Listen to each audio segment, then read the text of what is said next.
Alright, hello and welcome everyone here to the Dota Trash Destruction Weekly King of the Hill. It's going to be a best of three, two teams fighting for a prize of $100. Winner takes all. It's going to be Team eHug. They're going up against SNA+4.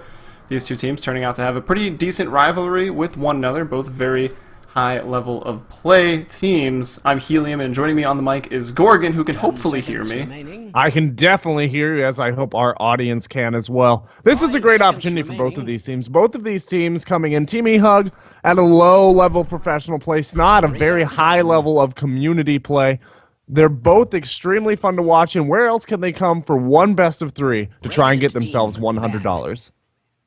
Well, apparently, it's going to be here, as we're a little ways into the draft. Some mistakes were made on my end. Something fell off my desk, pulled out the cord of my microphone, so we join halfway through the draft, it looks like. Not a whole lot of surprises, pretty standard bans. Maybe Clockwork sticking out the most, taken out in the first round, but of course, still a fantastic hero. See a Lycan, and then of course Visage, still as strong as ever, as well as Ancient Apparition. And if you'd like, you can start to cover some of the first round picks. Yeah, so taking a look here, the Batrider's been a lot more popular as of late. The Batrider, the AA, and the Lycan all became really, really popular coming out of that Southeast Asia and China scene. They were popularized around the beginning of this month, each of them. Batrider maybe a little bit before then, and kind of bled into the European North American scene as first-round picks over the course of the last month. Now, Crystal Maiden is a hero that we used to see a whole lot, have not seen a whole bunch anymore. She's probably the most surprising pick coming out of SNA+4. Nyx Assassin, extremely popular right now. Invoker, some would say currently the most valued hero in the game in terms of his regularity of being picked in addition to his regularity of being banned. And the Naga Siren being dropped out by SNA+4 is also interesting, as that is another one of those Asian popularity carries that has become... She shifted out of the meta for about a month and a half as a support and shifted back into it as a carry. Thanks, Miracle. Yeah, thanks, courtesy of Miracle. And then Arteezy sort of brought it to fame in the mid lane, so that hero's definitely back. Can be played in all of the roles, and it can just take it so late. It's just so strong to have those illusions up for 30 seconds to push out all the lanes with the Radiance Burn. If you are carrying it, that's generally going to be the item you go for, so I'm glad to see it banned. It's unfortunate because it is a really fun early game support that can get things done, but it does also have the potential to be boring with the Song of the Siren and draw games out for who knows how long. But not this time. Team eHug as well. They take out an Ember Spirit. They take out that Shadow Fiend, which this is a tangent right now, but I watched some WoW Dota clips back in the day, Dota 1 of Shadow Fiend. Oh, what a wow. hero! What a hero! Shadow Fiend, the Shadow Raises really give him a sense of... He's one of these Dota heroes that I find to be like an arena-style Dota hero. He's one of those heroes that you see a really skilled player play with him, and people jump out of their seats cheering when you hit a good Shadow Raise or when you manage to get in and grab that ulti inside of 5. That's a black hole moment. You know, everybody is super excited when that Shadow Fiend comes out. He's been getting a lot of popularity here in the Dota 2 scene. Once again, as of the last, say, 2.5 weeks or so, I think that's about when he started to come into it. Yeah, it seemed to be... Well, one, he got that slight buff where now he dies. Well, this was a while ago, of course. When he dies, he releases half of his souls, and he actually does half of his ultimate's damage, which is a nice buff. And then they really fixed up his animations on his raises to make it more similar to Dota 1, and then people, you know, could bring their skills back from Dota 1, transition it better, and he's been getting picked up quite a bit more. Also, supports have been lacking stuns over the last couple meta changes, so another reason he is quite good. But someone who doesn't lack stuns, Crystal Maiden, we've talked about, and of course Shadow Shaman with the Hex, with the Shackles, and before that, Team eHug, their third pick, was going to be that support Bane also, a plethora of stuns. Yeah, the Bane is super nice up against a hero like Batrider. Batrider jumps in, and you can just immediately Nightmare him. Even if he gets the lasso off, it's really ineffective. Bane, a very strong counter up into that situation. They're going to grab the Vengeful Spirit as well. That's another hard stun, along with a significant amount of mid to late game support prowess due to that Vengeance aura. Yeah, definitely true. I like Shadow Shaman as well, because his Hex is so instant. It's actually a pretty good Batrider counter, especially with the gimped range on Lasso, that as soon as Bat jumps in, just Hex, boom, and then once you're Hexed, then you can just shackle him, or you can run away, Force Staff or Blink, depending on how far along the game you are. And I also watched. I'm working on getting all of my coworkers into Dota 2. Some of them play Slowly but League, surely. so a little of them are resisting. I've converted one already, and he started playing Batrider. He's like, I like this bad guy. Like, he's really easy. I'm like, yes, yes, he is. But he was watching some of the Purge plays Batrider videos, and it was just hilarious to see Purge owning. I think a Queen of Pain let herself get up to 10 stacks of napalm in mid, and I'm just like, what is happening in this video? Why would you let... At the point in time when you can no longer turn... I've never seen 10 before until I saw that YouTube video. I was like, wait, what? That's ridiculous. Especially on a Queen of Pain, you can just blink away for like 6 seconds and be hunky-dory, just walk back in with no stacks and start the whole process over. But alas, that is the joy of pubs. Dude. I assume that was a Purge Plays pub video. Queen of Pain doesn't know what the sticky napalm does. She's just like, I can't turn good, and then gets wrecked. Yeah, it was funny. So people should go watch the video to find that clip. As we do see a gyrocopter picked up here 4th. Still a great carry. Sort of fell behind in favor just because Luna was getting so popular. You can argue that they both fight pretty early. Maybe Luna a little bit easier just because of her movement speed, and she can start flash farming, I guess, more constantly. I don't even know how I want to phrase that, but you know, you're dependent on your flat cannon cooldown and stacks for gyro, where Luna can just walk through the jungle and then walk through it again. Yeah, I would say that the gyrocopter, what's nice about the gyrocopter is he comes out of the gate a lot stronger than the Luna does, level 1 to level 5. Luna, from about the 10-minute mark until about the 17-minute mark, is going to be generally stronger because she is able to farm consistently with a steady pace. She doesn't need as many items for her survivability because her general armor pool and her general health pool tend to be a little bit better with the items she's grabbing. But the gyrocopter in the late game is going to come back and do it a lot harder because he is able to splash to every unit within 1,000 range, which is huge if you're dealing with squishy like Bane, like Nyx Assassin. Not that difficult to just burst down an entire team picking off one hero. Say a Vengeful Spirit who swaps in a little too aggressively, suddenly the entire team is dead because Gyro can just focus down that Vengeful Spirit and kill everyone near her. Indeed, and Lifestealer is going to be the carry pickup here for Team eHug. They've got the ability to, you know, they have the Nyx Assassin, so they do have the Vendetta Lifestealer Bomb, and Lifestealer going to have a pretty good time. Crystal Maiden, Shadow Shaman, Gyrocopter, not really the best at dealing with him. They do have the Batrider Lasso, but with the smaller range, and then you've got a Bane and a Vengeful Spirit to try to mitigate that Batrider initiation. Could be a very good game for Lifestealer, and I think this shows the power of Lifestealer coming out into the draft in that 4th or 5th pick, realizing that SNA+4 can't really do too much about it. Yeah, that's really where the Lifestealer belongs, in my opinion. There was a long time where he was that first pick, first man material, and honestly, he's just too easy to kite out to really put him there. But along with that Vengeful Spirit, along with that Nyx, the Luna would have been a better pick because the Command Aura stacks for the extra damage, allowing the mid-game and the early game. But right, exactly, it was banned. So what are you going to do? Picking up that Lifestealer does go very well with the Vengeful, does go very well with the Nyx. If the Bane ends up getting up something like a Force or a Blink, goes very well with that as well. You can initiate, and in addition, the Bane is going to be able to hold people still so that they can't be kited out. There's a lot of stun coming out of eHug, which means that Lifestealer doesn't really have to worry too much about getting in and staying in on his opponents.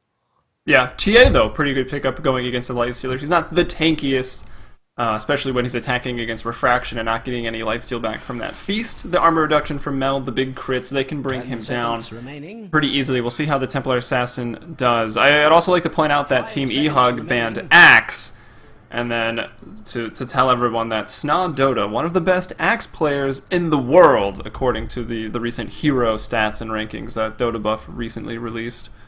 Yeah, you definitely don't want... If your opponent has a hero where they are, quote-unquote, one of the best of in the world, makes sense to ban them, particularly if you're dealing with a Batrider and a Gyrocopter, both of whom pair very well with the Axe because of the call. Able to hold somebody still, once again, for that Gyrocopter to blast somebody down with the Rocket Barrage, with the Flat Cannon, get an entire team, just because Axe got one good call. Indeed, yeah, it does go through Magic Immunity. One of the biggest things to point out about that ability. So, to introduce the teams here in this best of 3, for $100, this is the Dota Trash King of the Hill tournament here. I guess we can say hosted by Sivo TV? I don't know. But we're going to have eHug there on the Dire. Pandago supporting up in his 5 role as usual. He's going to be playing the Bane. I'm a Sheep Sucks behind him on the Vengeful Spirit with the Fallen Princess set. I wonder if I can convince him to give me that. He just shouts out to it. Yeah. Justin, who is, of course, filling the shoes of Ryu Borus, who is no longer with eHug, unfortunately. But I've seen Justin play once. He did very, very well playing the Shadow Fiend. We'll see how he handles this Invoker. In the mid lane, up top, it will be Jigglebilly on the Lifestealer hero. I haven't seen him play in a while. And then last but not least, Cakes coming back into the off lane, and he will be on this Nyx Assassin. All right, speaking of the off lane, for the defensive try, it looks like, coming out of SNA+4, we've got SNA himself hanging on that Shadow Shaman. We've got Whitebeard chilling out on the Crystal Maiden. We're getting ready to block. We've got KVH flying around on that gyrocopter. In the mid, we're going to have Templar Assassin flinging the blades, being played by Frowny Face. And IX Mike is, of course, going to be taking that off-lane Batrider. Who is Frowny? I'm trying to put my finger on it. It's going to be Ush. Ush, yeah, there we go. Just about missed it. Thank you, Helium, for solving my brain fart there. No worries. I recognize his Steam icon at this point. At least that has been kept the same.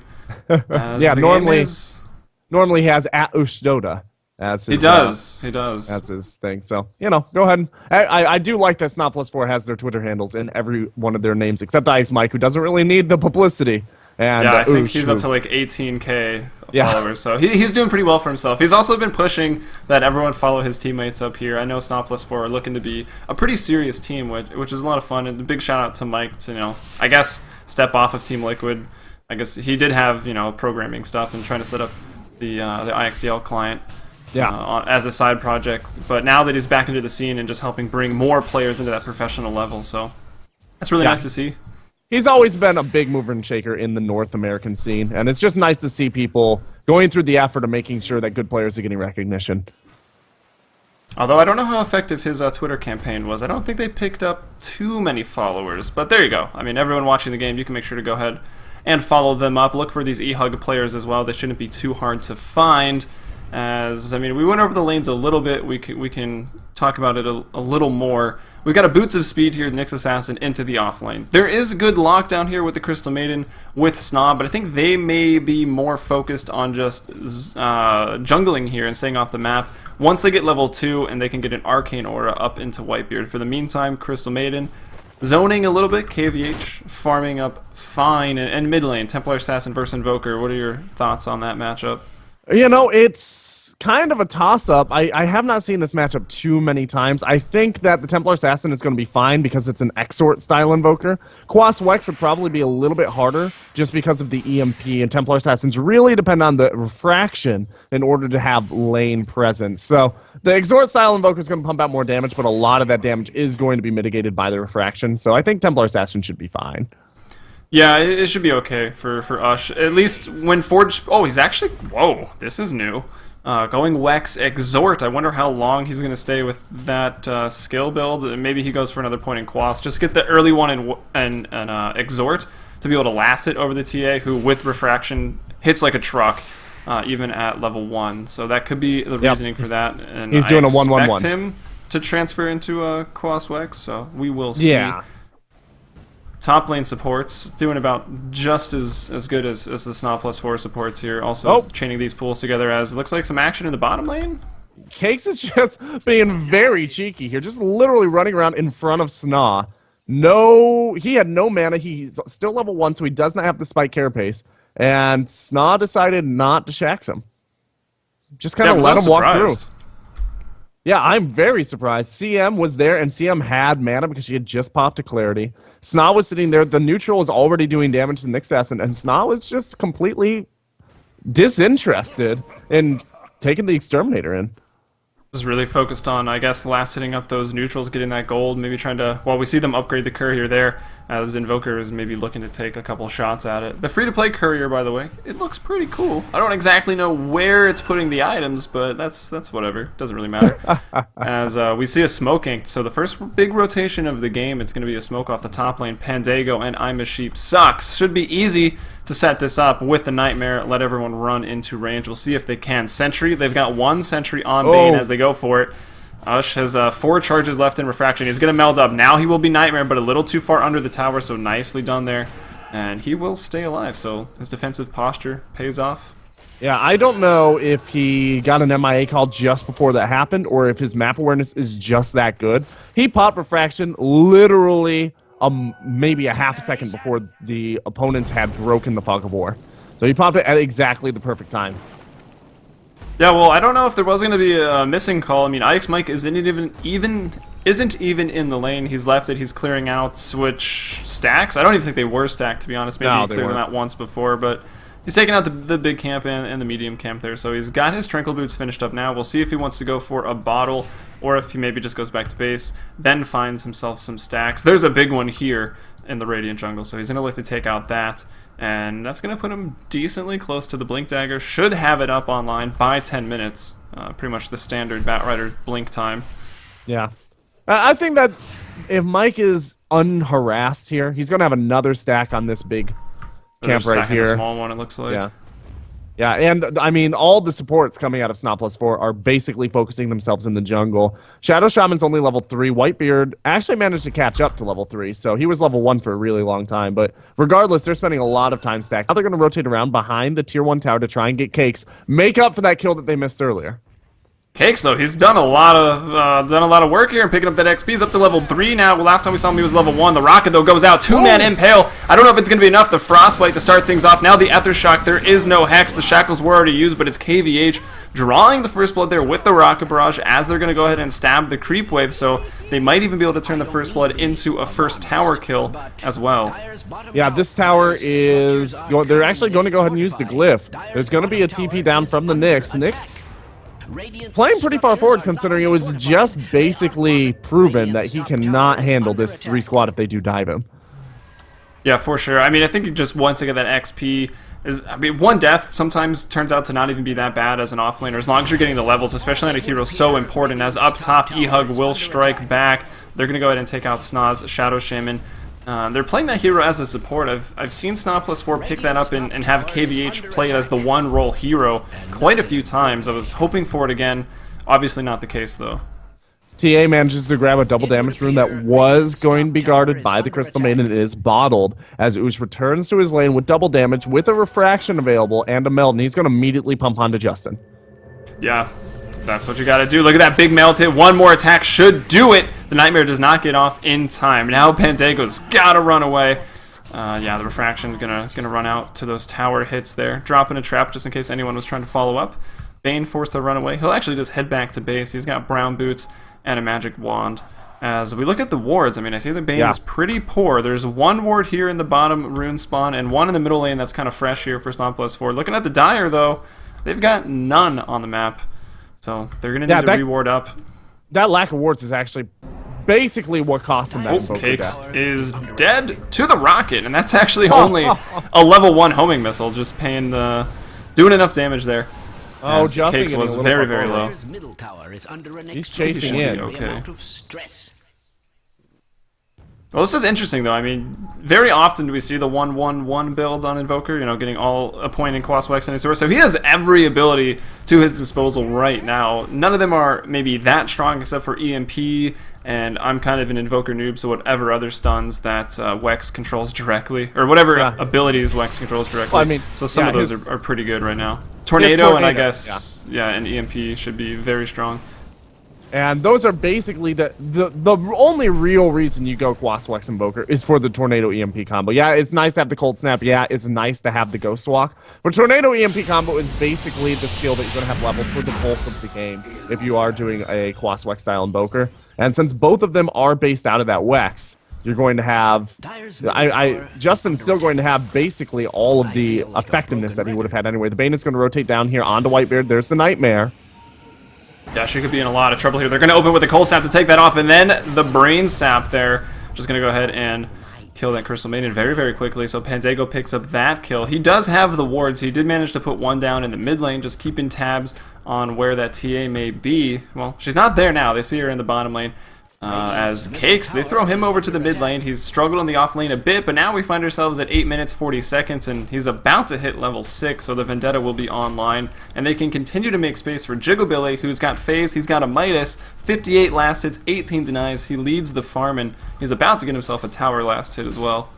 Yeah, he is, despite that, despite being completely uncontested, after the tower, he's 500 ahead of the TA. But before the tower, he, TA, and Gyrocopter are all within 100 of each other. So he's really not as far ahead as one would hope, considering he's been uncontested and he has a Midas.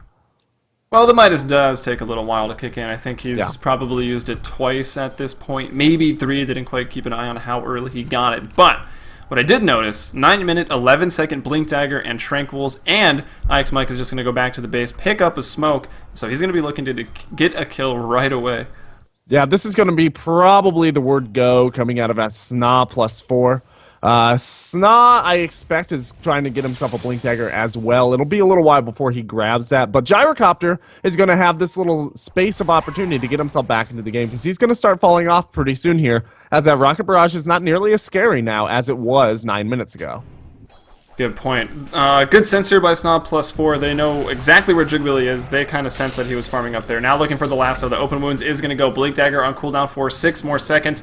Here comes Invoker, TPing to the top tower. This is Justin throwing out a big EMP, and that's Mike's first rotation with the Blink Dagger and using one of the smokes. Doesn't end very well. That's going to make the score 3-3, and IX Mike back to base. Fairly sad. What a great reaction coming out of eHug, though. They probably had a sense that IX Mike left for the dagger. They hadn't seen him in a little while, and the Invoker just came up and made sure that was going to work out. Mid lane, Ush could be in some trouble. Actually, make that cakes. The TP support comes in, the Frostbite as well as the Hex coming in, and then, of course, the big damage here from Ush's Templar Assassin. Actually, SNA picks up the kill. I thought that was going to be a dead TA with a quick rotation back down here from SNA. People talk about Invoker, not the best, rune controlling or rotating hero in the mid lane, but when you've got 4 points in Wex, you're pretty damn fast and you can rotate very effectively, as he got there so quick. KVH in the bottom lane, can he get out in time? He does. The call down will drop again, taking Pandango fairly low, but no blood really drawn there in the bottom lane. But, KVH back in base, not getting gold, not getting XP. Yeah, back on that Invoker, not only does he have the Wex, but he also has the Face Boot. So he's moving at 379 for the bulk of his movement, but he can be down to 363 at some points in time. That's very, very fast for rotating around to towers, especially since he's being very good about making sure he has TPs. He's been very strong with reactions, and he's been all over the map. He's not really making himself asserted. He's not getting a lot of kills, but he has been involved in a lot of counter initiation. Yeah, what are his assists at? 0, 1, and 2. So 2 assists, yeah. That top lane rotation was very nice for shutting down Batrider. And since then, I think Mike has just went back to farming. He actually purchased up another smoke as they want to kill somebody. They do lead, though. They're 5 and 3. Yeah. Mike has only died once. That was the first time he'd really seen any combat. Didn't turn out too well. Drums also purchased up for Invoker, so it's another 5% move speed aura for him and his team, not counting the active of the drums. Yeah, well, even though that gank did not work out for IX Mike, that opening one, it's working out as a global stretch. Pandango going to be in a lot of trouble here. Cake's actually coming in with the Vendetta. Vendetta is up, at least. There it is. All right, he is going to pop in and come back to scout a little bit in this jungle, and they're going to decide to move a little bit on Gyro, but Gyro does not want any piece of it. Just before this rotation down onto Gyro, I was going to say the strategy was working out very well for SNA+4. The Batrider did not manage to grab his kill, but Gyrocopters had 3 minutes of completely uncontested tower lane farm completely safely. So whatever it is that they're doing, it's working. They're up on kills, they're up on terms of map control, and the Gyrocopter is starting to get what he needs in terms of experiencing gold, although he is falling a little bit behind the Lifestealer. And that's just because of tower, basically. Yeah, he's a little ways behind. The Midas also starting to kick in now on that net worth. Gyro does have 2 kills to his name as opposed to just 2 assists for the Lifestealer, so take that into account as well. SNA taking out a tower without even using the Serpent Wards. He gets the last hit. Now they may drop the Serpent Wards here for the tier 2. It's exactly what they're going to do. The trade was made. eHug, they take out the Radiance tier 1 in that bottom lane, but now they're going to be pretty hard pressed to defend this tower. There is no Glyph of Fortification. It's dying very fast. The Serpent Wards are going to be around for another 30 seconds. There's a Nake's Bomb. The Nake's Bomb. But there's a lasso out onto Cakes. Lifestealer will pop out. Called on here by KVH. This is going to be Very, very bad here, I think, for eHug. Unless Justin comes in with a nice tornado. So far, only Venge has died. IX Mike able to get away over the tree line, utilizing that Firefly. And now we've got Ush trying to chase Justin into the base. Is this wise? Ush does not seem to care. Magic Wand keeping Justin alive a little bit longer. He's going to go ahead and back off. He does have haste. Meanwhile, SNA getting the kill on Pandago there in the jungle, make it 7-3. And they take 2 towers. So that's pretty much highway robbery more so than a trade of a tier 1 tower. Yeah, this... Not only do they manage to grab themselves a couple of towers with this, but they also manage to grab themselves a very favorable trade. It's not really asserting themselves through this mid-game. eHug having a little bit of trouble because they're so squishy. They picked a very, very even team, and this is going to catch them up right here, as KVH is going to grab a quad, maybe a 5 stack. It's hard for me to tell. 1, 2, 3, 4, 5, yeah. So 5 stack of Ancients, KVH sitting here, making sure he's getting maximum gold, and there's nothing that eHug's going to be able to do in order to stop this, partially because they don't have vision up here, and partially because I don't know that they'd be able to stop it even if they tried. Yeah, KVH, though, he's pretty squishy right now. He does go back to the agility treads, taking out 1 more stack, taking out most of the small guys, but I think he's going to have to go heal and come back to this, stacking it maybe 1 more time in the meantime. It doesn't go through, but yeah, definitely a big source of income. He did go for the Helm of Dominator, and they've been on top of stacking that, whether it's him himself or he's sharing control with his teammates. Either way, doing a very, very good job. As we approach 15 minutes, it's Templar Assassin leading the net worth, the Midas carrying, as well as the Sanj, Jigglebilly Nake sitting there in second at 7.9k. That Gyro, as we see him farming up the Ancients, 6.6. Invoker not faring quite as well. That's Justin at 4.9. He's got Phase, he's got Drums, probably going for a 4-staff. Wouldn't be too surprised. Actually, I think Oh yeah, IX Mike's in a lot of trouble. Yeah. He will go down. Nyx Assassin is going to get him. But I've been seeing a lot of Invokers go for that Necro book, but not a push-oriented lineup coming out from eHug, so I'm definitely expecting a 4-staff. Yeah, the Necro Books works a lot better with an Exhort, at least partially Exhort Invoker as well, because you can get the Forge Spirits up along with an Economicon, get a semi-Zeus strategy going. But you're right, there's not a lot of push coming out of eHug, at least not for the first 25-30 minutes. Once that Vengeful Spirit gets her aura up with the Vengeance Aura, and there's the extra 36 damage bonus to allies, then Tower's going to start to drop pretty easily. But as of right now, they basically either need to force out SNA+4 to be at a different area of the map for a little while, by doing a split push style, or they need to make a couple of picks before they can really feel sure of going in on even a tier 1.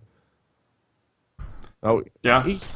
Yeah. I'm surprised Cakes is just pulling here instead of looking for kills. I guess they've given up the hope of finding any kills. The rotations, the counter initiation has been pretty on point from SNA+4 this game. Mike, though, still no luck. 0, 2, and 2. They might go top here on what is a support and an offlaner. Cakes and I'm the Sheep. He's actually going to grab Cakes. The swap, though, to cancel it immediately. Now the stun out. I mean, all the counters to Batrider could be the reason that he's having such a hard time, but he does bait them into this. Mike will go down, but it's going to be a double kill the other way, or not quite, but it's a 1-for-2 trade right there. Batrider going down for the next 4. The Vengeful Spirit, and Ush gets one of those kills. Yeah, that's worth it 100% of the time. Now, Batrider having a little bit of trouble throughout this game, but once again, he's doing what he needs to do. He's kind of throwing himself under the treads of the tank, but he did so to make sure KVH got enough farm, and KVH almost has that Black King bar up. In fact, that Black King bar is on its way out to him at 17 minutes. Not a bad time. KVH now into what I would consider the second crest, the second rising of a gyrocopter, where he starts to become scary again because he's just too hard to take out. And Bane is going to have to focus the Fiend script down on him if they have any opportunity to take him out. But that means that the Templar Assassin is going to run completely free. Yeah, and she's actually got her BKB finished as well, just not on her person. So that's going to be pretty tough. Bane's going to have to make a decision. I mean, he can enfeeble one, maybe Fiend's Grip the other, if he's got the opportunity, but he's probably going to be the target that everyone's looking for first, just because of that. Yeah, and well, Bane is Pandago pretty sad. Bane is also still only level 6 at 18 minutes. He's fallen pretty far behind in terms of where he would hope to be. He's well behind the Nyx. He's well behind the Shadow Shaman. And he's going for a Brain Sap build as well. So he's going for a nuke style build. So he can't even really rely on the Enfeeble. The 30 damage reduction almost negligible at this stage in the game on somebody This like could the be TA. big here. Justin, the Nakes bomb coming out of that Invoker onto KVH. That's going to force out that 10-second charge. Jugabilly going to continue to chase, but that call down does slow through magic immunity, and that might just allow KVH to get away. Jugabilly, though, does have treads. I think Bane just paid the price somewhere. I don't know where anything else is going on. KVH, though, will be brought down. Now back to the Ancients. We see a double kill here from Ush. Looking for the triple. A nice defensive swap. Batrider is actually going to pick up that kill. So just the double for Ush on the Templar Assassin. That's also the 10-second BKB charge there. Gyro did go down. Did he get sunstriked? He must have, because I didn't see him go down, but he... Oh, wow. Jugabilly is actually going to... Oh, Jugabilly just killed him, I guess. Oh, yeah, no, Jugabilly finally did catch up, and he will go ahead and TP out with the Rage. So good decision-making there. KVH did drop to that Nyx, which the Nakes, which I'm pretty sure I saw. I just didn't comprehend as I moved over to the Ancient fight. Whitebeard got taken down to 22 health, and Lifestealer TP'd out before throwing down that last damage, which could have been either a huge mistake or a really, really strong decision showing reserve, depending on whom you ask. Because yeah, I mean, if he had killed the Crystal Maiden and managed to TP out, it would have been fine, but I think his rage was just running out. Maybe they could have stunned him, and then at that point, killing the Crystal Maiden is not worth giving up your own life. So, because you had, there were two engagements that kind of happened around there. One of them was over here by this Ancient stack, where TA came in invisible behind two of the squishy supports for eHug and was able to attack them both at the same time and take them both down with the exact same attacks as they were trying to come up and help engage up here where the Gyrocopter was originally engaging with the Invoker. So kind of breaking down into a high ground, low ground engagement. We're going to see the Batrider come in and grab Justin. Whitebeard is going to go and throw down the freezing field, and that's going to be all she wrote for the Invoker. Yes, the world's most unnecessary freezing field, but you know, why not? It always feels good to channel those out in full duration from the tree line, like a true boss. As this will be the death of the tier 1 tower, as well as killing that Invoker. So another good decision making, good trades here for SNA+4. I suspect that Whitebeard was throwing up that freezing field in hopes that somebody would try to come and save that Invoker and just walk into it. But there was nobody anywhere near that Invoker. He was just out of place. There's no way for Whitebeard to know that, though, as they have no vision up on this part of the map. So that is quite true. For most of this game, I've noticed not too many wards out on the map. I mean, there's quite a bit now. We throw down the sentry actually to D-ward. It's going to miss, though the Dire ward here defensively placed on the turtle in the bottom rune spawn. The Radiant have some vision there too. A pretty aggressive ward. I'm surprised eHug's being so aggressive with their wards. I guess they want to line up or find anyone who's farming and either Ghostwalk, Lifestealer Bomb, or Nyx Lifestealer Bomb. God, first cast of the day. It's proving difficult with Nyx and Nyx. But yeah, that explains the aggressive wards here, just trying to take out this farming potential for KVH. But so far, it's not really working. I mean, we saw that Lifestealer Bomb onto KVH near the Ancients ended pretty much in disaster, although they did kill KVH. Ush literally just walked right by Regeneration Rune and didn't see it. Whitebeard is now standing by, pinging it out, saying, "Come put this in their bottle, you idiot!" But he is too far gone. Looks like Whitebeard might end up denying it. Batrider's actually going in pretty deep. He's going to try to grab Jigglebilly. Jigglebilly's going to rage up there. Oh, there's going to be the Fiend's Grip on Ice Mike. Ice Mike taking a lot of damage here, even though Jigglebilly can't attack, and he is going to go down. SNA now does have the Blink Dagger up. And does he want to chase? It doesn't look like he will. They're pretty much in enemy territory, chasing, you know, the Jugabilly. He did just use his Infest, so maybe that could have drawn the bait, but I think that's a good decision for SNA+4 to back off, because as we can see, all of Team eHug has shown up to the cause. Well, minus Cakes, he's still sitting in the bottom lane. And I wonder what he's going to go for. He's got 1,400 gold sitting on the Mana Boots, and of course the Poor Man's Shield, which is such a common item for those offlane Nyx Assassins. I gotta say a Blink Dagger he's probably saving up for. Yeah, if he's saving up for something, it's probably that Blink Dagger. The only other bigger-ish ticket item that an Nyx Assassin would normally go for like a first item would be out of the mid, maybe grabbing a Dagon, which is a super pub stompy build, and you would not want to do that against a team as strong as SNA+4. They will absolutely wreck you if you save up for that. So, probably going to be that Blink Dagger. This is going to be an extremely mobile game. We've got the 4-staff Blink Dagger up on Ix Mike. SNA has a Blink Dagger. There's a 4-staff up on the Invoker. There's Swap. There's Vendetta along with a Blink coming out of the Nyx, presumably. So, if somebody wants to be somewhere, they're going to get there. There's a nice counter warding on the Teenage Mutant Ninja Turtle ward. Here, coming out. And looks like Templar Assassin. Yeah, Templar Snaz actually Assassin. picked up a gem. Yeah, is sitting here. He's the only one not under smoke, and it looks like he's trying to, at least with that ward, maybe potentially bait somebody out. But once again, they don't have any vision in their opponent's jungle, so they don't know that their opponents are 5 grouped farming out their own jungle. Yeah, they're actually going to pop a smoke too. I was going to say, I thought they smoked, I guess not. The Courier did deliver, though, an AC to Jugabilly. Prior to that, he did finish up a Heaven's Halberd. So pretty big items being completed up here for eHug. That could be this turn of the tides of battle for this next big engagement, just that AC. That being said, now Ush on the Templar Assassin picked up a Manta style. So now, if he is subject to the open wounds, he no longer has to BKB to get out of that. He can just throw out the Manta, turn around and fight, and then decide later if he needs to BKB to finish man fighting. Pandago on the Bane, going to be pressured to decide which target to Fiend's Grip in these engagements, as it looks like someone might just be going for this Roshan here. Yeah, Justin's waiting for his Force Staff to cool down so that he can get out of those trees. And he's going to throw up the Ghost Walk, and it looks like they might not actually be going. What I thought Justin was waiting for was in order to Force Staff over this high ground into Roshan all surreptitiously, ninja style, with the Lifestealer inside of him. That seemed to be like the move to make at that moment, but maybe they decide though, so you can't really sneak it. Yeah, that's true. And maybe they decided that they weren't really willing to do that because they have no vision of where exactly SNA is. At the opening of that maneuver, SNA+4 had been like spread around over here, but now they're completely out of vision for eHug. So eHug not feeling too confident moving in. Yeah, they're looking to initiate with this Invoker Ghost Walk because that ability is really OP now, and you can use it to initiate, but then of course you're going to be lacking your escape. Wow, the blink into the Force Lasso out, a good swap there by Sheep to start things off. Mike brought down immediately once again. Jugabilly now focusing here onto Ush. Ush and the BKB going to turn on Jugabilly. The Rasta Ward's doing quite a bit. Pandago the first to fall. Now they want to turn Force Staffing away is Justin, so it's 1-for-1 trade right now. Support. Oh, KVH gonna go for Sheep. Sheep should be dying. No, he will be able to TP out in time, so it's actually gonna be a 2-for-2 trade. The Rasta Wards were used, but this should open up the Roshan to eHug. Or excuse me, to SNA+4, as eHug just sits and watch as they are the dire side, but they can't really do anything about it. The Rasta Wars were dropped at the mouth of the pit, so it's making it really hard for the dire team to contest this. Tornado goes in to try and do just that. Jugabilly now walking in under Rage. EMP is going to go out. Can they get the Aegis? The Aegis was snatched up there by the Lifestealer. He will also take out KVH, so this is the road to the comeback here for eHug. They want to turn it around. No Tornado for another 15 seconds.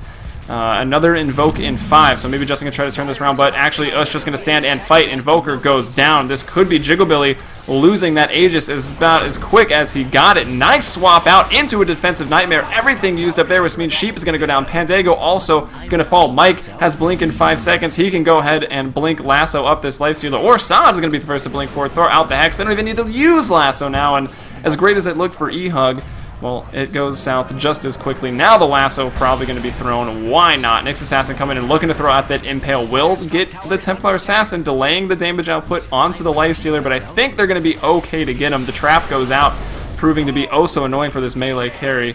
And Templar Assassin getting another kill now, 19-10. That snatch was so beautifully executed. He literally just walked in and took it.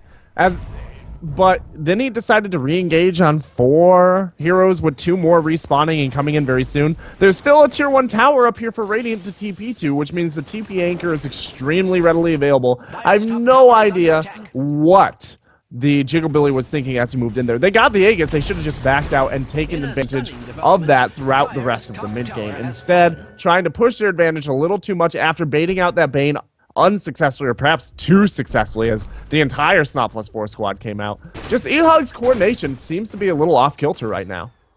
Well, I feel like even if it is, that's pretty okay and fair. I mean, they are working with a new roster lineup. I know Cakes hasn't been playing with them too much. I've been seeing a lot of people stand in. Justin, of course, now playing up in that mid role.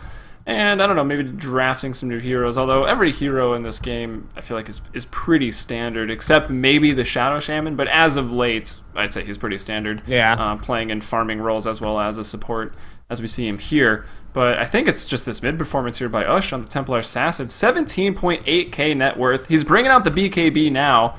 No one is going for a Butterfly on the side of eHug at any point in this game, I think. Maybe a Lifestealer, but it's really not the reason. It's just tons of right-click damage that isn't a rapier, so... Yeah, and this is, once again, I haven't seen Invoker use anything other than EMP or Tornado, with the exception of that one initiating Ghost Walk for the duration of this game, basically. Which is the reason you get the Quaswex Invoker is for the Tornado EMP combo. And like I said, that's pretty much all you're going to see most Invokers use for the bulk of the game. But a Sunstrike, for example, could have been very, very helpful in following up with that Lifestealer going in. Even if it is a level 1 Sunstrike, it could be enough to force back some of those supports. Yeah, I don't know. I mean, this is kind of the reason. I mean, we see an Invoker that has decided not to pick up a Midas, and we see him at level 13 now compared to 19 on a Templar Assassin, 17 on a Lifestealer, 14 on a Gyrocopter. He is so underleveled, and Invoker's a hero when he's at level 20. You're like, wow, this guy's underleveled. He doesn't have max Quaswex Exhort. So he's fallen behind a lot, and yeah, there's like no points in Exhort, so he doesn't really have that right-click carry potential, and he won't for a long time to come. He's on another 2,300 gold, so we'll see what he wants to buy with that.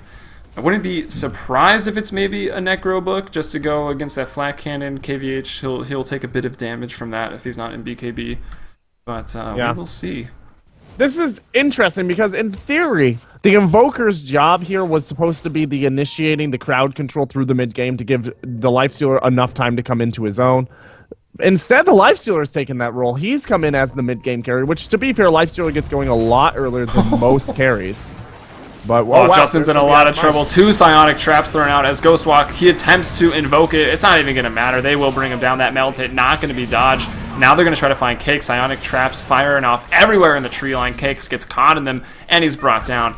Ush now beyond God, like 11-0 and 6. He's got an MKB. KVH also just picked up an MKB. Rasta just picked up an Aghanim Scepter. So the right-click damage is pretty real right now for SNA+4. Yeah, not to mention that Rocket Barrage doing a fair amount of damage if you catch any single hero. It's not very scary if you're doing a team fight, but if you, for example, catch Justin off with double Psionic Traps, that Rocket Barrage is actually still pumping out a fair amount of damage, especially considering he's underleveled. And the Rasta wards looks like they will get cleaned up. They're going to put the tower in deny range, but are you going to deny your own tier 3? No, Templar Assassin's actually just going to kill it and make that decision for you as an EMP hits the supports of SNA, gets them pretty low. And also, they're out of mana. Actually, well, they're not. They both have pretty decently sized mana pools at level 13 apiece. Bane's still only level 9. He's very sad this game. Yeah, and not to mention the Crystal Maiden is going to get everybody's mana back up very quickly with the Arcane Aura. That EMP is just not quite as scary as it normally would be, just because that Crystal Maiden is around with that Max Aura. That's actually a good point. Crystal Maiden is, well, definitely still a good support. You can argue that she's downhill after like level 4, which is pretty true, I guess. Yeah. But that Arcane Aura does really help. I mean, the long siege against Invoker can be problematic, running out of mana, but if you have the time after an EMP to sit there for just a little bit, your mana is pretty much good to go. So yeah, the other not as same as mana boots, you know, in the heat of battle for the EMP, but still good. Yeah, the other good response that we don't see a whole lot of, but I think we will eventually start seeing it come in against that Quaswex Invoker is going to be the KOTH, which is super out of meta at the moment. But the Chakra, in addition to the fact that the Blinding Light is there to deal with the damage output of the right click that the Invoker has, makes him a very, very solid counter to an Invoker. So I can think of one person who would be excited for that to be true. Our good old friend KOTH guy coming in. Indeed. Yeah, I mean, he's also very good against push strategies, which are also pretty prevalent. But he doesn't have a stun, and he can't really fight too early. You need the rest of your team to be able to sort of clump up, fight, get everyone grouped together on the enemy team, and then just land those big old Illuminates. But I don't know. And he also can't deal with Plague Wards or the Rasta Wards or Necro units.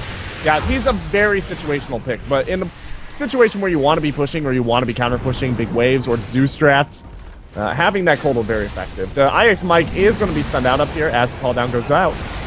He does his job, though. He gets everyone's attention, and then we just see KVH jump in, throw out the BKB and the flat cannon. He'll take out 3 immediately. It looks like Ush gets 1 of them. This is the mid-racks gone here in game number 1, 24-11. eHug has no outer tower, so of course they can just rotate and clean up the racks and maybe even get the Megas. Looking at the buybacks right now, well, Lightstealer, of course, just using his, but no one else has a buyback. Invokers is on cooldown for 3 minutes and 15 seconds. The tier 3 tower is down.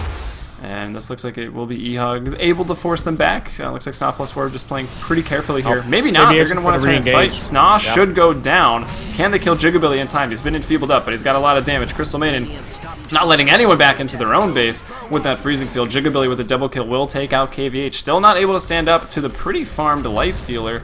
He is second for net worth after all with the Basher and an AC. Even Ush is going to run away, I think, just to be safe. Invoker still on the prowl, looking for the squishy supports. Going to force staff forward into the ice wall. Now, oh, nice. Force staffing off of the cliff back into that top river choke point is Whitebeard, and he'll be able to scurry on away. Cake's also looking for somebody.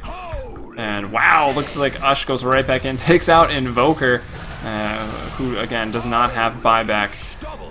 Now he's going to be man in big trouble. He's going to be stunned out. Yeah, there is going to be the stun. Jigabilly just waiting for that proc as he raged up and bashed away. You got two of them. Yeah, that was a lot better coming out of eHug than I expected. I expected that reinitiation out of that gyrocopter to pretty much be it for them. I'm kind of surprised that they didn't feel like making that GG call, as it looked like they were going to drop their second Rex, but I guess they figured, hey, we can chase him out one more time, maybe try to pop down and get a Roshan, which is going to be up soon, and the pinging is coming out from Templar Assassin. So SNA+4 has got their mind on Roshan, even if eHug doesn't. Yeah, it's going to be up in, what, about 10 seconds, as Whitebeard with those plays on the Crystal Maiden, forcing over that cliff there. I think that was pretty unexpected. Invoker was like, yeah, easy kill. She did have the gem, so that's a really good job for Whitebeard to escape and keep that item online. I don't think giving up those kills is too big of a deal for SNA+4.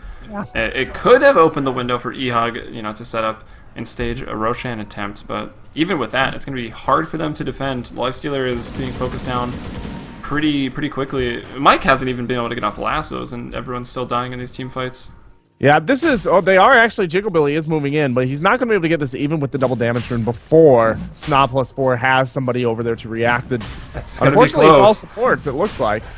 Bad Rider Crystal Maiden goes in first. Looks like Jigabilly gonna get the Aegis once again. Crystal Maiden will drop. Mike's gonna fall quickly behind that. Now SNA with his Ghost Scepter trying not to be focused down. Will run out of there. Let's see, he drops the wards. That's actually gonna lock some people in the pit. No, Jigabilly's boot through them because you can do that. SNA+4 gonna be the recipient of the Fiend's Grip. Gem is on the deck. I'm a Sheep Sucks will pick that up, and well, they've lost one Rax. You talked about them maybe just calling GG after one lane of Rax, and well, they might have just come back into this game.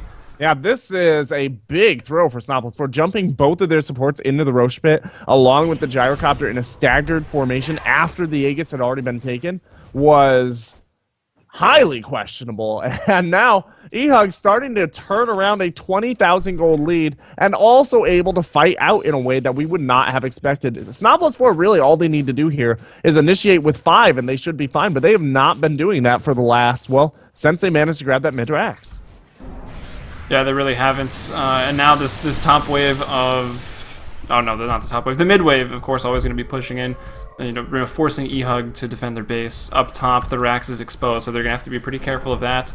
There's not really a lot of rat potential. I don't think anyone has opted to go for Boots of Travel yet on the side of SNA+4. Just BKBs and MKBs. The King Bar strat. They're just going to basically run down the middle, I assume, and then rotate up to grab the top Rax, and then basically at that point they're going to call the game. Look at the towers.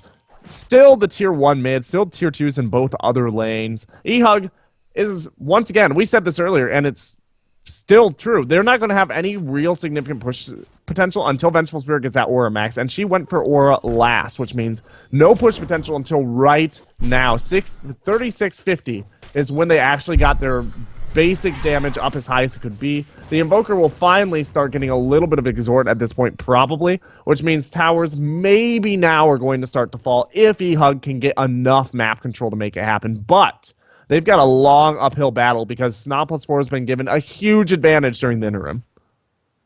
Yeah, and they've got, you know, IX Mike to initiate SNA as well, so a pretty good form of initiation coming from those two heroes, the Rasta as well as the Bat Rider. Looks like that's exactly what they're going to do. Mask of Madness even popped up here by Mike. Going to be caught in a Tornado EMP, all three of them. Nice impale here from Cakes, but the BKBs go out. Mike even picked himself up one as well. He's going to get the lasso here onto Justin. Now the Fiend's Grip going off onto Ush. Ush going to be forced half away. He's going to Manta out of that, so he will live. Cakes, I think they're going to bring him down on the backside of things. So he goes Invis, and they did lose that gem, mind you. Templar Assassin, I think, dodging the Sunstrikes. Nicely done. Sheep is going to be brought down to the Manta Illusions. Maybe they pop off this trap. They don't even need to. That's the Gem of True Sight back in their pockets. SNA doesn't really have anything to drop for it, as the Templar Assassin will be brought down here by Cakes, who is about just as low. He's able to TP out on the backside of everything, and look at this. Infest. There is a buyback that was used on Invoker. So that's his second buyback of the game. Infest Bomb going up. They're looking for one more. They're not going to find anybody, though. Pings come out, but no one is hiding in those trees. Yeah, 2 buybacks coming out of the Invoker, and look at his items. He's still struggling to get his first real major item. Oh, they find KVH! On KVH, though. And this should be able to bring him down. Nicely done. I think the Ice Wall Slow does go through BKB. Maybe? I'm not actually positive on that. It looked like he was going fairly slow. As Whitebeard also going to be going down. Nice Deafening Blast to disarm. Not that it matters too much. She only right-clicks for 100 at this point. Double kill for Jigglebilly. And that's going to be the gem changing hands once again. Now only a 10-kill deficit. 21 kills for eHug. Yeah, eHug. Once again, taking advantage of the fact that SNA+4 splitting up in a way that they really don't need to be. If they had just stayed as 5 around KVH, or if KVH had backed up with them right in here, that would have been another 2-hero wipe. Easy peasy. Then they could have moved in and grabbed that top racks. But as it is, they did a very good job of initiating as a group, coming up through here, popping out 5, but then they just break up every time. They need to get their mindset into objective-based Dota, because the GG could have been called here if they were doing that probably about 15 minutes ago. As it is, they have a 20,000 gold lead, a little bit less than a 15,000 experience lead, and they're starting to lose a little bit of it, but they're still in control of this game in a big way. Yeah, definitely. Looking at the items overall, we can see how much right-click damage there is. Now a Boots of Travel finally coming online, so there is some rat potential from the TA with the Manta, with the MKB. Now going back for the Crystallis. And that's actually the whole Daedalus going to be finished up, so going to be hitting even harder there. He's 15-2. He was at one point 11-0, so taking a couple deaths recently. Basher has come out. The Abyssal Blade, excuse me. Completely done for Jigglebilly, so another big item. We can already see that Jigglebilly is strong enough to take down the Gyro and or the TA by himself, but maybe not both of them. So, yeah. You know, as soon as SNA focuses their damage and gets it done in the team fight together, which isn't the easiest thing to do versus that Invoker. Well, also bear in mind, the Gyro is a full 5 levels below Jigglebilly and a full 5,000 gold below Jigglebilly. So he's not really at the stage in the game where he's going to be able to take down a Lifestealer. Lifestealer, one of these heroes that's really strong dealing with Gyrocopter because he can rage up against a Rocket Barrage. Gyrocopter's not particularly mobile, which means that it's very hard to kite with him. So it's going to take Gyrocopter a little bit more time before he's really able to one-on-one a Jigglebilly, if he'll ever get there. Gyro's not really known as a one-on-one style hero. What he is good at is wiping out the rest of your team, and that has been coming into fruition every time SNA+4 decides to group up as 4 or 5. Every time they don't, though, that Gyrocopter goes down hard, has engine failure, and crashes on the mountainside. Yeah, well, he does pick up a Butterfly now, so it's going to make it a little bit harder for Jigglebilly just to focus him down, even though, you know, of course, the Abyssal Blade active is still going to work, and maybe eHug going for some trades here. The Glyph of Fortification going to come out. TP's, though, on the way back. Lifestealer just going to go ahead and infest, not even wanting to waste the TP. BKB up by Mike. A swap once again, showing how good Vengeful Spirit can be against the Bat Rider. Jigglebilly going to focus here onto Ush. Ush going to be brought down with the Abyssal Blade. Nicely done. Jigglebilly still alive, trying to fight up against this Gyrocopter, but it doesn't look like it's going to happen. He will be shackled up. Buybacks coming out, one by the Lifestealer, one by Vengeful Spirit. Gem back over to IX Mike's Bat Rider, and the Serpent Ward's going to go ahead and clean up that top lane of Rax. So things did just get pretty hard for eHug if they weren't hard enough already. Yep, and that's once again the 5-man in. That's all they've needed to do for 20 minutes now. 5-man in, you're golden for SNA. And they just really seem surprisingly hesitant to do so. The Lifestealer's not really that scary if they have their entire team there. He's only scary when he's going out and engaging on his own terms. And SNA just taking a very, very peckish approach to this push. Yeah, good focus though. I mean, they realize that this Templar Assassin is way stronger than the Gyro at the moment. So they use the Fiend Script, they use the Abyssal Blade on her, and they take her down. But then there is a Rage. Your Rage has run out on your Lifestealer. Then you get Shackled. Then you get hexed up by this Rasta. Gyrocopter comes in with quite a bit of damage still. Oh, Gigabilly tries to Rage. Another swap by Sheep, always in the right place at the right time, and really utilizing the fact that you can buy a Blink Dagger now on Vengeful Spirit as Cakes misses an easy Impale. I don't know if it's going to cost him his life, as all of eHug is here. It actually might just be further aggression from eHug. Going to force out another BKB charge here on IX Mike. Now Gyrocopter has a BKB up. Going to throw it back here onto Cakes. Nicely done. And the Flak Cannon going to go ahead and clean up everybody in the vicinity. He gets a triple kill. Now Lifestealer, the Abyssal Blade active used up on KVH. He will infest into the Radiant creeps, and with that, he's going to be ferried on back to his own base. That seemed like mid-push for Great Glory coming out of eHug. If they were taking this game super seriously, if they really thought that they were going to be able to manage to grab that mid-tower, they would have waited until they had the buyback on the Lifestealer and on the Invoker and allowed SNA to push in the bottom and try to play defensively where it's a little bit easier to stay alive. Instead, they did not wait, and they are going to go down. They're going to lose their last racks. They are going to call GG, yeah. Now the GG comes out from Pandago as Serpent Wards are dropped, and eHug obviously in no shape to defend. They were behind, what, 25,000 gold, about 20,000 experience, so SNA+4. They get a little sloppy in the mid-game, but when you're so far ahead, sometimes you just want to keep diving and killing people, and at this level of play, that can really cost you, because eHug really did almost make the comeback here. Yeah, the gold and experience lead is deceptive. Deceptive considering how close it did seem like eHug was coming back. Yeah, well, 39-22, 43 minutes, 37 seconds. The game time, you're watching the Dota Trash King of the Hill. This is $100 on the line in this best of 3. You're watching here at twitch.tv/PlaySevo1. I'm Helium. You can follow me on Twitter at Heliumbrella, and Gorgon joining me. Where can they find you? They can get me over at GotCowDota on Twitter, and I'm going to be here doing the Dota Trash thing for the evening, and then we're going to switch right over to the PlaySevo Season 4 here on PlaySevo 1. For anybody who is in the Dota TV ticket, please do make sure you stop by the Twitch TV channel and stick around for that, as it is some of North America's best community and competitive level Dota. Indeed it is. We'll be back in a moment with game number 2.